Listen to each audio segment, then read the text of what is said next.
Actor Vijay சும்மாலாம் அரசியலுக்கு வரலங்க. திட்டமிட்டு தான் அரசியலுக்கு வந்திருக்காரு. இன்னைக்கு முதல்வராவும் ஆயிருக்காரு. இவருக்கு பின்னாடி ஒரு பெரிய சம்பவமே நடக்க போது. அந்த சம்பவத்த பண்ண போறவரே இவரு அதாங்க இருக்க போகுது. என்னோட ஒப்பீனியன் சொல்லணும்னா, இனி வரும் காலங்கள்ல நெறைய கரப்ஷன்ஸ்லாம் நின்றும் தான் நெனைக்கிறேன். ஏன் அப்டின்னா, இதுக்கு முன்னாடி கரப்ஷன்ஸ் பண்ணவங்கலாம் இந்த கட்சியினர தெரியும், எனக்கு அந்த கட்சியினர தெரியும்னு சொல்லிட்டு தப்பிக்கிறக்கு வாய்ப்பு இருக்கு. இப்போ வந்திருக்க கவர்மெண்ட் ஃப்ரெஷ்ஷான கவர்மெண்ட், புது கவர்மெண்ட். அதனால தப்பு நடக்கிறதுக்கான வாய்ப்புகள் ரொம்பவுமே கம்மி தான். யார் தப்பு நடந்தாலும் கொஞ்சம் பயத்தோட தான் இருப்பாங்கன்னு நினைக்கிறேன். எல்லா கவர்மெண்ட் ஆஃபீஸர்ஸும் அவங்கவுங்க வேலையை நல்லா கரெக்டாக தான் செய்வாங்கன்னு நான் நினைக்கிறேன்.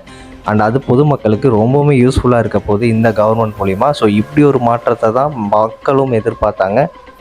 ஸோ அதை காட்டிலுமே தப்பும் நடக்கிறது குறைய போது, தப்பும் நடக்காது அப்படிங்கிறது நம்ம அஷ்யூர் பண்ணலாம். ஸோ இதே மாதிரியான விஷயங்கள் இன்னும் அடுத்த 5 வருஷத்துக்கு வந்தால் நம்ம நாடு எந்த மாதிரியான தரத்தில் இருக்கும் அப்படிங்கிறத உங்களோட கமெண்ட்ஸை நீங்கள் என்னோட கமெண்ட்ஸில் லீவ் பண்ணிட்டு போங்க. நன்றி, வணக்கம்.